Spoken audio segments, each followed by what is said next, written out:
Hello and welcome. Times now नव भारत देख रहे हैं आप। फिट इंडिया का सुपर हिट बुलेटिन लेकर हाजिर है हम। मैं हूं आपके साथ श्वेता भट्टाचार्य। नमस्कार, आपके साथ मैं हूं दीपिका यादव। तो चलिए, 1 घंटे का फिट इंडिया का सुपर हिट बुलेटिन शुरू हो चुका है, लेकिन 2 घंटे तक यहाँ से हम खबर दिखाते हैं। आज हम खबर कहाँ से दिखाने, कौन से पॉइंट है दीपिका? ये है बहुत ही खूबसूरत, बहुत ही फेमस नरीमन पॉइंट, और यहीं से आज आपको देश दुनिया की हर खबर पहुंचाएंगे। और सुबह सुबह देखिए जबरदस्त भीड़ यहाँ पर हो गई है। भले ही 7 बजने को है, लेकिन यहाँ पर लोग अपने हेल्थ को लेकर के इतने कॉन्शियस हैं कि अखबार तो पढ़ते हैं, खबरें तो देखते हैं, लेकिन अपनी सेहत का भी ख्याल रखते हैं। बिल्कुल है, इसलिए हम कह रहे हैं कि फिट इंडिया का सुपर हिट बुलेटिन अगले 1 घंटे तक जारी रहेगा, जिसमें तमाम खबरें हम आपको दिखाते हैं। लेकिन साथ ही साथ दीपिका, फ्रेश एंड फास्ट भी हम आपको दिखाएंगे, जिसमें देश दुनिया की भी खबरें होंगी रफ्तार में। तो 2 घंटे के लिए रिमोट बिल्कुल साइड में रख दीजिए, नरीमन पॉइंट से हर एक खबर देखिए और थोड़े से फिट भी हो जाइए। बने रहिए हमारे साथ।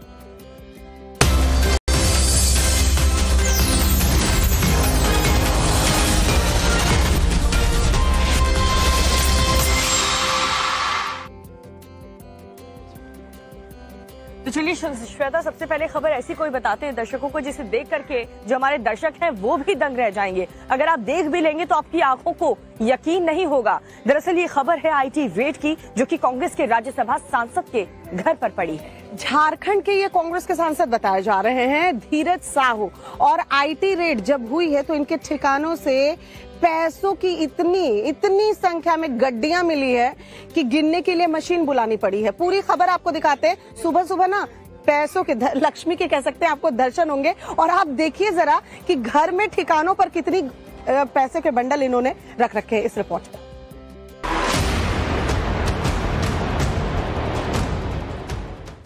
लीजिए, लक्ष्मी के दर्शन कर लीजिए। सुबह सुबह नोटों की गड्डी देखकर दिन की शुरुआत कीजिए और सोचिए, ईमानदारी से कमाकर क्या कोई इतना पैसा इकट्ठा कर पाएगा? नोट ही नोट, जिधर देखिए उधर नोट। इतने नोट कि देखने भर से ही आंखें फटी की फटी रह जाएं। अलमारियों में करीने से सजे नोटों के बंडल, बैगों में ठूस ठूस कर भरे गए नोटों के लॉट। आम आदमी अगर साक्षात देख ले तो चक्कर खाकर गिर जाए, इतने नोट। सामने की बात तो छोड़िए, आम आदमी अगर इतने नोट सपने में भी देख ले तो घबरा कर उठ जाए, इतने नोट नहीं, सिर्फ अलमारी गिनिए, तस्वीरों में नजर आ रहे बैग गिनिए। नोट गिनना आंखों के बस की बात नहीं।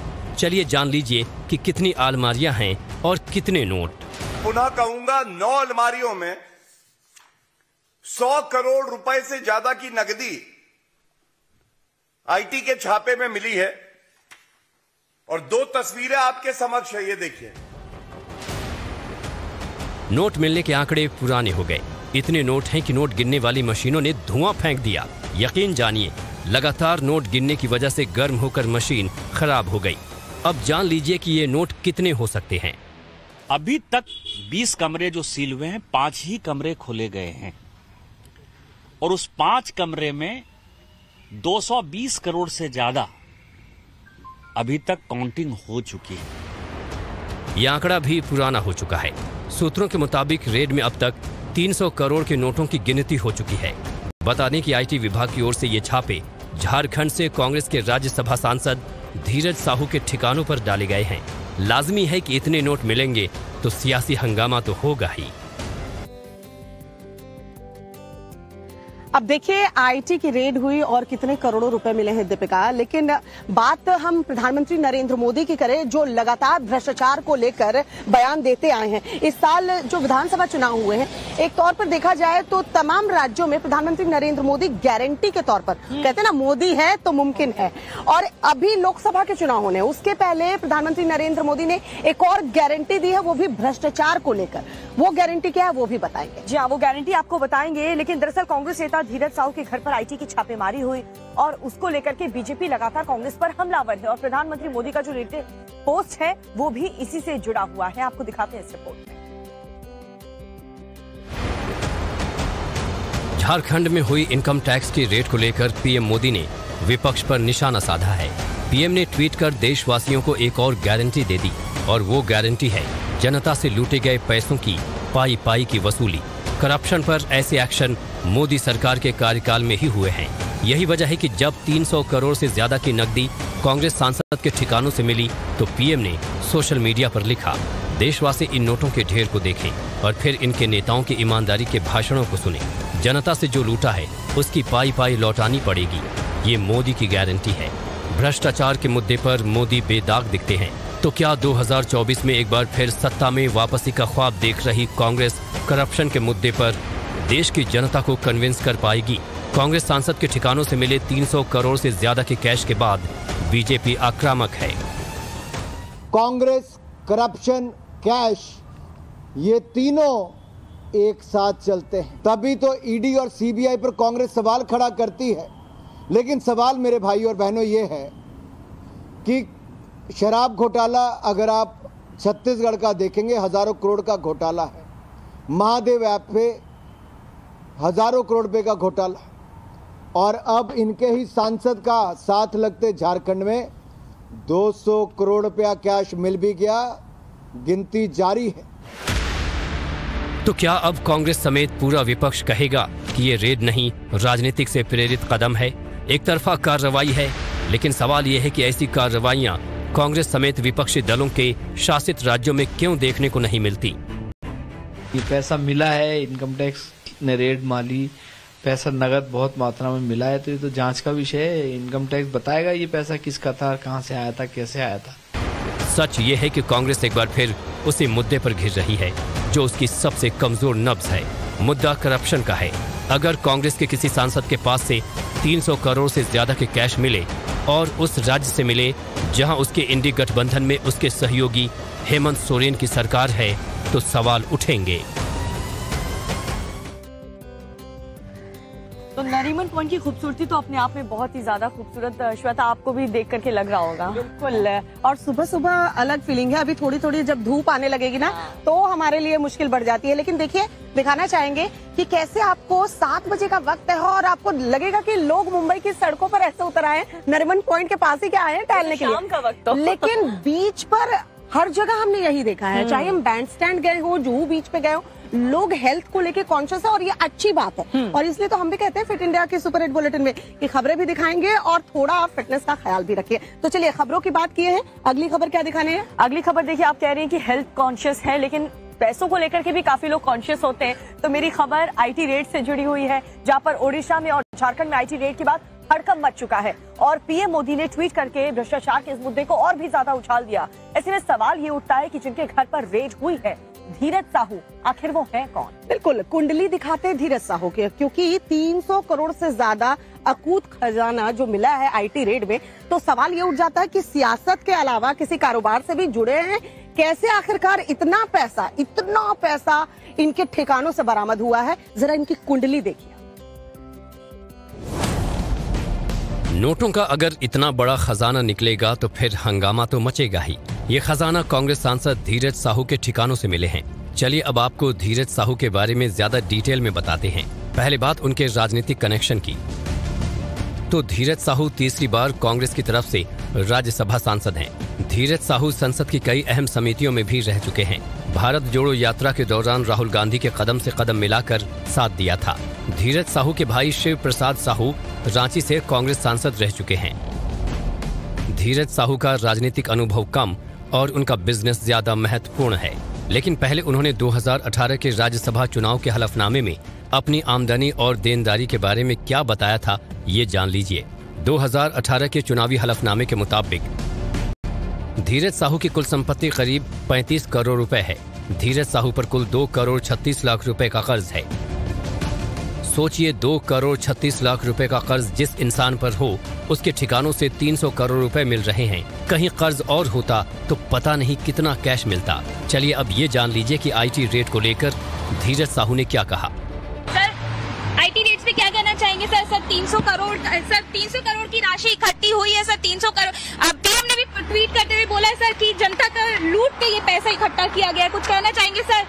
सर आईटी रेड पे कुछ कहना चाहेंगे? कैश मिलने पर सवाल किया गया तो वो कुछ बोल ही नहीं पाए। गाड़ी में बैठे धीरज साहू चुपचाप निकल लिए। चलिए अब उनके कारोबार के बारे में जान लीजिए। धीरज साहू के परिवार का उड़ीसा में बड़ा शराब का कारोबार है। पिछले 40 साल से धीरज साहू का परिवार शराब के बिजनेस में है। धीरज साहू की कंपनी है Baldev Sahu and group of companies. इसी कंपनी की साझेदारी में एक कंपनी है बौद्ध डिस्टिलरी प्राइवेट लिमिटेड। BDPL की अन्य कंपनियां हैं क्वालिटी बॉटलर्स प्राइवेट लिमिटेड और किशोर प्रसाद विजय प्रसाद बेवरेज प्राइवेट लिमिटेड। ओडिशा में धीरज साहू की शराब बनाने की कई फैक्ट्रीज हैं। ओडिशा के संबलपुर, बुलांगीर, टिटिलागढ़, बौद्ध, सुंदरगढ़, राउरकेला और भुवनेश्वर में रेड डाली गई। सिर्फ ओडिशा के बुलांगीर से ही नोटों से भरे 150 से ज्यादा बैग अब तक बैंक में जमा करवाए गए हैं। झारखंड के रांची और लोहरदगा में भी आयकर विभाग ने रेड डाली। कोलकाता में भी धीरज साहू के एक ठिकाने पर छापा पड़ा है। हेलो, तो देखो दीपिका, कितनी बॉलीवुड की फिल्में हैं जिसमें पैसे को लेकर गाने भी बने गए हैं। मुझे तो ये जो खबरें दिखा रहे हैं ना, उसके बाद एक गाना याद आ रहा है, पैसा पैसा करती है क्यों पैसे पे तू मरती है। और कैश कैश कैश की बात कर रहे हैं तो अगली खबर भी उसी से जुड़ी हुई है। महुआ मोइत्रा, जी हाँ, कैश और गिफ्ट कह सकते हैं। कैश फॉर क्वेरी मामले में अब महुआ मोइत्रा को लोकसभा से निष्कासित कर दिया गया है। यहाँ पे भी देखिए कैश इन्वॉल्व, बिल्कुल कैश इन्वॉल्व है। और देखिए, जैसे ही ये शुक्रवार की बात है जब ध्वनि मत से फैसला ले लिया गया, ये पूरा मामला क्या है और निष्कासन के बाद वहां पर क्या कुछ हुआ, वो देखिए report.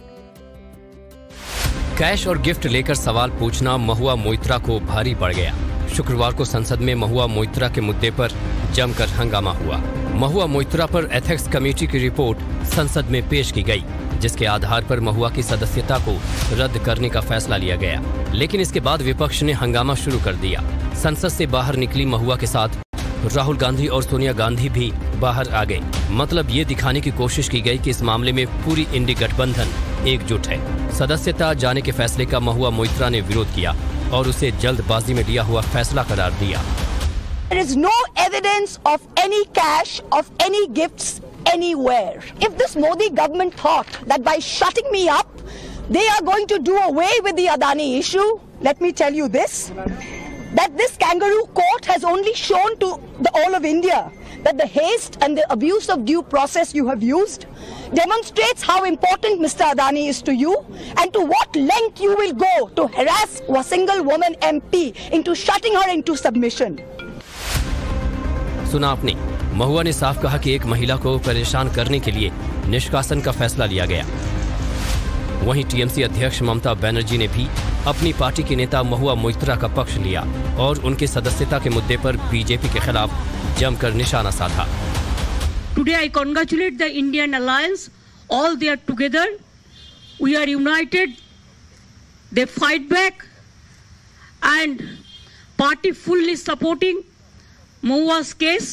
How they betray the democracy, how they betray the democratic rights, how they betray even the self-defense of the victims. They didn't allow Mahua to take her own stand. Mahua is a victim of the circumstances. सुना आपने, ममता बनर्जी ने महुआ के मुद्दे पर साथ देने के लिए इंडी गठबंधन का धन्यवाद भी दिया। मतलब ये कि हिंदी पट्टी में मिली करारी हार के बाद इंडी गठबंधन पर टूट का जो खतरा मंडरा रहा था, महुआ के सस्पेंशन की वजह से वो खतरा फिलहाल टलता नजर आ रहा है। इसलिए ये लगाया है कि कमेटी ने एक रिकमेंडेशन में हमारा भी जिक्र किया है, क्योंकि हम महुआ मोइत्रा को न्याय दिलाना चाहते हैं। वो न्याय नहीं हुआ, उनको अपॉर्चुनिटी नहीं मिली। वहीं बीजेपी हमलावर है और महुआ को लेकर एक नहीं कई सवाल उठा रही है।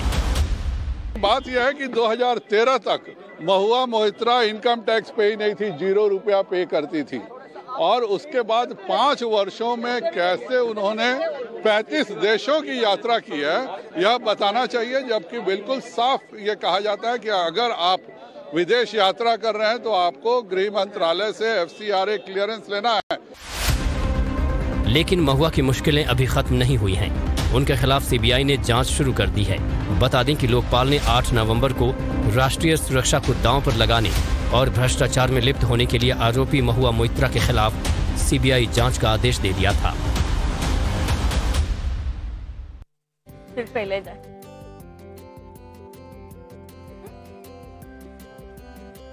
तो दीपिका, अभी हम जब बीच पे टहल रहे हैं तो हम फिटनेस का मंत्र भी लोगों को दे रहे हैं, खुद भी फिट हो रहे हैं, लेकिन अभी बताइए इस फ्रेम में आपको कैसा महसूस हो रहा है? मैं आपसे लंबी नजर, आप ऐसे तो लंबी नहीं हो पा रही है, जो चीटिंग आपने की है ना। बहरहाल तेलंगाना से एक खबर आ रही है, वो आपको बताऊं, जिसमें AIMIM के विधायक अकबरुद्दीन ओवैसी, जब से उन्हें विधानसभा का प्रोटेम स्पीकर बनाया गया है, तब से वहां पर सियासी बवाल मचा हुआ है। कोई है ऐसा बीजेपी में जिसने आपत्ति जताई है? और कौन है? बीजेपी के विधायक टी राजा सिंह। जी हाँ, शपथ ग्रहण समारोह में उन्होंने शामिल होने से इनकार कर दिया। इतना ही नहीं, अकबरुद्दीन को लेकर कई बयान भी दिए हैं। पूरा मामला क्या है दिखाते हैं आपको इस रिपोर्ट में। आज तेलंगाना विधानसभा में जीते हुए विधायकों के शपथ ग्रहण समारोह का आयोजन होने जा रहा है। इसके लिए कांग्रेस की ओर से AIMIM के नेता अकबरुद्दीन ओवैसी को विधानसभा में प्रोटेम स्पीकर बनाया गया है, जिसकी वजह से हंगामा मच गया है। ओवैसी को मिली इस जिम्मेदारी पर बीजेपी बुरी तरह से भड़क गई है और शपथ ग्रहण समारोह के बॉयकॉट का ऐलान कर दिया है। अकबरुद्दीन ओवैसी के समक्ष सभी लोग शपथ ग्रहण समारोह में सम्मिलित होंगे। ये राजा सिंह जब तक जिंदा है MIM के सामने शपथ नहीं लेगा। राजा सिंह ने ओवैसी को प्रोटेम स्पीकर बनाना बहुत दुर्भाग्यपूर्ण करार दिया है। उन्होंने साफ कर दिया है कि वो ऐसे व्यक्ति के सामने शपथ नहीं लेंगे जो 15 मिनट में 100 करोड़ हिंदुओं को मारने की बात कहता है। दरअसल तेलंगाना की सियासत में टी राजा सिंह और ओवैसी परिवार की लड़ाई पुरानी है, इसलिए राजा सिंह ने इसे अपना निजी फैसला बताया। 2018 में भी मैंने यही MIM के एक विधायक को प्रोटेम स्पीकर बनाकर बिठाया था। वो समय पर भी मैंने शपथ नहीं ली। AIMIM नेता अकबरुद्दीन ओवैसी को तेलंगाना विधानसभा का प्रोटेम स्पीकर नियुक्त किए जाने पर भाजपा नेता टी राजा सिंह ने कांग्रेस के नए मुख्यमंत्री रेवंत रेड्डी और कांग्रेस पर कई सवाल उठाए और उनका असली चेहरा सामने आने की बात कही। आज मैं कांग्रेस के मुख्यमंत्री रेवंत रेड्डी से पूछना चाहूंगा, क्या BRS के मार्ग पर तुम चलना चाहते हो क्या? बता दें कि चुनाव के दौरान न सिर्फ कांग्रेस पार्टी बल्कि रेवंत रेड्डी भी बार बार बीजेपी, BRS और AIMIM को एक टीम बता रहे थे, लेकिन अब अकबरुद्दीन को ही प्रोटेम स्पीकर बना दिया। वहीं बीजेपी की बात करें तो आज सुबह 7:30 बजे सभी बीजेपी विधायकों की बैठक होगी, जिसके बाद तय हो पाएगा कि विरोध सिर्फ राजा सिंह कर रहे हैं कि पूरी पार्टी। बताइए अगली खबर कहाँ से? अगली खबर राजस्थान से है। राजस्थान से तो पहले बताइए, राजस्थान का मुख्यमंत्री कौन होगा ये पता है? देखिए, हम रोज सोचते हैं, आज आप बताएंगे कि नहीं? आज देखिए, रोज हम ये सोचते हैं कि सुबह सुबह फिट इंडिया में नहीं, हम सोचते हैं कि सुबह सुबह फिट इंडिया में हम आपको ये खबर देंगे। राजस्थान, मध्य प्रदेश, छत्तीसगढ़ में मुख्यमंत्री के नाम का ऐलान हो गया, लेकिन आज भी हम आपको बता दें कि वसुंधरा राजे, बालकनाथ, ये दो नाम तो रेस में आगे चल ही रहे थे। मुलाकात भी वसुंधरा राजे की दिल्ली आकर हो चुकी थी आला कमान से, लेकिन अब एक तीसरे ने एंट्री मार दी है। रेस में एक और नाम शामिल हो चुका है। चलिए, सबसे बड़ा सवाल यहाँ पर यही उठता है कि सबसे ज्यादा आगे इस रेस में चल कौन रहा है, क्योंकि नाम तो कई सामने आ रहे हैं, लेकिन सबसे टॉप पर कौन है, सबसे प्रायोरिटी पर कौन है, सबसे पसंदीदा कौन है, इसको लेकर के अभी भी मंथन जारी है। राजस्थान के सिंहासन पर कौन बैठेगा, इसको लेकर के दिल्ली में मुलाकात हो रही है। देखिए रिपोर्ट।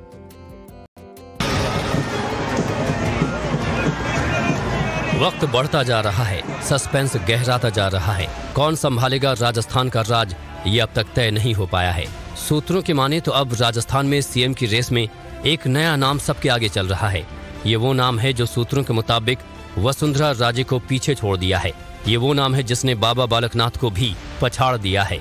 ये वो नाम है जिसने गजेंद्र शेखावत को भी लिस्ट से बाहर कर दिया है। वैसे भी वसुंधरा राजे के CM बनने की उम्मीद बेहद कम है, मगर बाबा बालकनाथ और गजेंद्र शेखावत तो रेस में हैं। लेकिन फिलहाल सूत्रों का दावा है कि एक और नेता है जो CM की रेस में सबको पीछे छोड़कर सबसे आगे हो गया है। राजस्थान के CM की रेस में वो चौंकाने वाला नाम है किरोड़ी लाल मीणा। CM की रेस में सबसे आगे किरोड़ी लाल मीणा का नाम है। वसुंधरा बाबा बालकनाथ को रेस में पीछे छोड़ चुके हैं। CM की रेस में अब नंबर 1 पर चल रहे हैं किरोड़ी लाल मीणा। अब सवाल है कि कौन है किरोड़ी लाल मीणा। तो बता दें कि सवाई माधोपुर से MLA बने हैं किरोड़ी लाल मीणा। किरोड़ी लाल मीणा ने गुरुवार को अमित शाह से मुलाकात की थी। वहीं शुक्रवार को उन्होंने राजस्थान के पर्यवेक्षक राजनाथ सिंह से भी मुलाकात की। किरोड़ी लाल मीणा राजस्थान के मीणा समुदाय का प्रतिनिधित्व करते हैं। मीणा समुदाय ST वर्ग में आता है। राजस्थान में ST वर्ग की आबादी 13.5% है। राजस्थान में मीणा समुदाय की आबादी करीब 6% है। राजस्थान में 13 सीटें ऐसी हैं जहां मीणा समुदाय प्रभावशाली हैं। दौसा, करौली, सवाई माधोपुर, टोंक ऐसे जिले हैं जहां कुल आबादी में 25% मीणा वोटर हैं। हालांकि बाबा बालकनाथ उन्हें कड़ी टक्कर दे रहे हैं। अब इंतजार है सोमवार का, जब बीजेपी राजस्थान के सीएम के नाम पर आखिरी मुहर लगाएगी। श्वेता, मुंबई की सड़कों में पहले हम देखते थे कि शाहरुख के लिए, सलमान के लिए, कोई भी बड़ा स्टार हो, फिल्म स्टार, उसकी जो फैंस होते थे, उनकी जो पॉपुलैरिटी होती थी वो गजब की होती थी। लेकिन अब आज के दौर में तो कोई और ही पॉपुलर है। यार समझ गई मैं, पीएम मोदी की बात हो रही है। देखिए हर जगह देखिए तो रिकॉर्ड तोड़ रहे हैं पीएम। पॉपुलैरिटी के मामले में एक राजनेता की पूरे अगर वर्ल्ड लेवल पे बात की जाए तो उतनी ज्यादा पॉपुलैरिटी है प्रधानमंत्री नरेंद्र मोदी की। खबर भी इसी से जुड़ी हुई है, क्यों दीपिका? बिल्कुल, खबर यही है कि टॉप पॉपुलर लीडर्स की लिस्ट में कौन है। तो ऐसे में सबसे साफ बात यही है कि प्रधानमंत्री मोदी ने इसमें सबको पटकनी देते हुए वो सबसे पॉपुलर नेता बन चुके हैं। और आज के इस दौर में तो ये क्लियर भी हो चुका है। और किस संस्था ने इस सर्वे को कराया है? प्रधानमंत्री नरेंद्र मोदी को रेटिंग क्या मिली है और पीएम के बाद आखिरकार किसका नंबर आता है, सब कुछ आपको दिखाते हैं। देखिए इस रिपोर्ट में, आप भी गर्व फील कीजिएगा क्योंकि हमारे देश के प्रधानमंत्री हैं। बिल्कुल।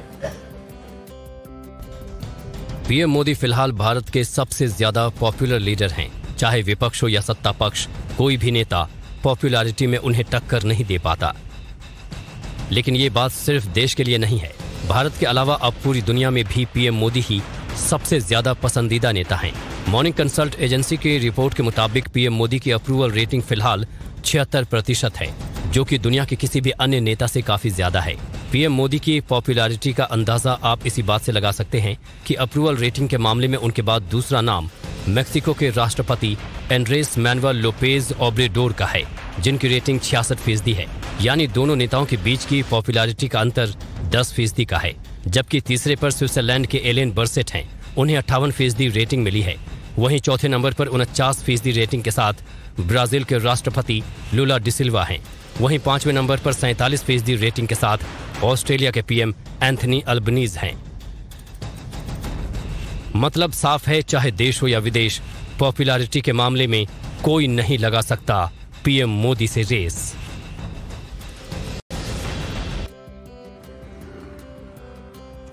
तो मुंबई की सड़कों से खबरें तो हम लगातार दिखा ही रहे हैं, प्रधानमंत्री नरेंद्र मोदी की पॉपुलैरिटी भी हमने दिखाई। लेकिन अब यहाँ से सीधे रुक कर लेते हैं उत्तराखंड। जी हाँ, उत्तराखंड की पहाड़ियां वो भी अपने आप में खूबसूरत है। और फिट इंडिया के सुपरहिट बुलेटिन में हम आपको बता भी दे कि आपके शहरों से भी हम ये बुलेटिन कर सकते हैं, क्योंकि अभी ये बहुत लोग पूछ रहे हैं दीपिका कि मुंबई से क्यों जा रहा है, आप तो ऑफिस प्रीमाइसेस से करते थे या फिर दिल्ली की सड़कों से करते थे। तो हम इतना क्यूरियस मत होइए, हम आपके शहर आकर के भी फिट इंडिया का सुपरहिट बुलेटिन आपके लोगों के बीच से भी करेंगे। खबर उत्तराखंड से बता दें दर्शकों को, जो कि गृह मंत्री अमित शाह उत्तराखंड के दौरे पर हैं और अपने इसी दौरे के दौरान वो ऋषिकेश भी जाने वाले हैं। ऋषिकेश में गृह मंत्री अमित शाह का क्या कार्यक्रम है और कल जो इन्वेस्टर समिट हुआ था उसमें प्रधानमंत्री मोदी ने क्या कहा, वो भी आप समापन में अमित शाह जो है वो भी शामिल होने वाले हैं। इसमें इस दौरान क्या कहेंगे अमित शाह, वो भी दिखाते हैं आपको इस रिपोर्ट के जरिए। देखिए, उत्तराखंड ग्लोबल इन्वेस्टर समिट में आज गृह मंत्री अमित शाह भाग लेने जा रहे हैं। देहरादून में आयोजित इस कार्यक्रम में शाह आज दोपहर 12:30 बजे शामिल होंगे, जहां वो देश ही नहीं बल्कि दुनिया भर के निवेशकों से उत्तराखंड में निवेश करने की अपील करेंगे। इसके बाद गृह मंत्री शाह आज शाम 5:30 बजे ऋषिकेश में आयोजित होने वाली गंगा आरती में शामिल होंगे। बता दें कि शुक्रवार को पीएम मोदी ने उत्तराखंड ग्लोबल इन्वेस्टर समिट का उद्घाटन किया, जिसमें वो विदेश में जाकर शादी करने वाले युवक युवतियों से एक अपील की। क्या है वो अपील, आप खुद सुनिए। और मैं तो चाहता हूं मेरे देश के नौजवानों को, मेक इन इंडिया जैसे है ना, वैसे ही एक मूवमेंट चलना चाहिए, वेड इन इंडिया। शादी हिंदुस्तान में करो।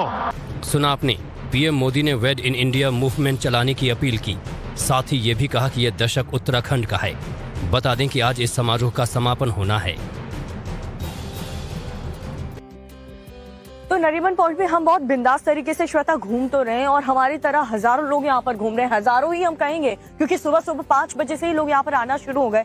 लेकिन सोचिए, ये इतना फेमस नरीमन पॉइंट है, मरीन ड्राइव है, लेकिन अचानक से यहाँ पर कोई ऐसा खूंखार जानवर आ जाए तो ये सब क्या करेंगे? नहीं दीपिका, मुझे कुत्तों से ही डर लगता है। आप खूंखार जानवरों की बात क्यों कर रही हो, वो भी नरीमन पॉइंट पर? क्योंकि ऐसा हुआ है पंजाब के लुधियाना में। हाई प्रोफाइल सोसाइटी है जहाँ पर लोग इतनी अच्छी खासी रकम देकर के अपना मकान खरीदते हैं कि भैया इस सोसाइटी में रहेंगे जहाँ सिक्योरिटी टाइट होगी, लेकिन वहाँ पर एक खूंखार तेंदुआ देखा गया। वन विभाग की टीम दरअसल इस तेंदुआ को पकड़ने की कोशिश में लगी हुई है, लेकिन क्या हुआ? क्या तेंदुआ पकड़ा गया या फिर किसी तरह का अलर्ट जारी किया गया? रिपोर्ट देखना होगा, देखिए सर। रिहायशी इलाका, बेखौफ घूमता खूंखार शिकारी, पार्किंग में चहलकदमी और आंखों से शिकार की तलाश। ये पंजाब के लुधियाना में सेंट्रा ग्रीन फ्लैट सोसाइटी की तस्वीरें हैं, जहां एक तेंदुआ घुस आया। जंगल के इस शिकारी की तस्वीर सीसीटीवी में कैद हो गई। लोगों ने मामले की सूचना पुलिस को दी। इसके बाद से इलाका सील कर दिया गया। वन विभाग की टीम ने तेंदुए को पकड़ने के लिए जाल बिछा दिया, पिंजरे लगा दिए। लोगों से अकेले सोसाइटी में नहीं घुसने की अपील कर दी गई। लोगों के मुताबिक तेंदुआ यहां से निकल चुका है, लेकिन दूसरी जगह स्पॉट नहीं हुआ, लिहाजा दहशत बनी हुई है।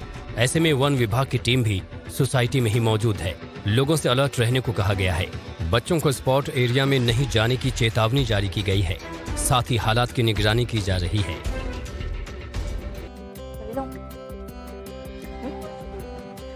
तो चलिए खबरों में आगे बढ़ेंगे।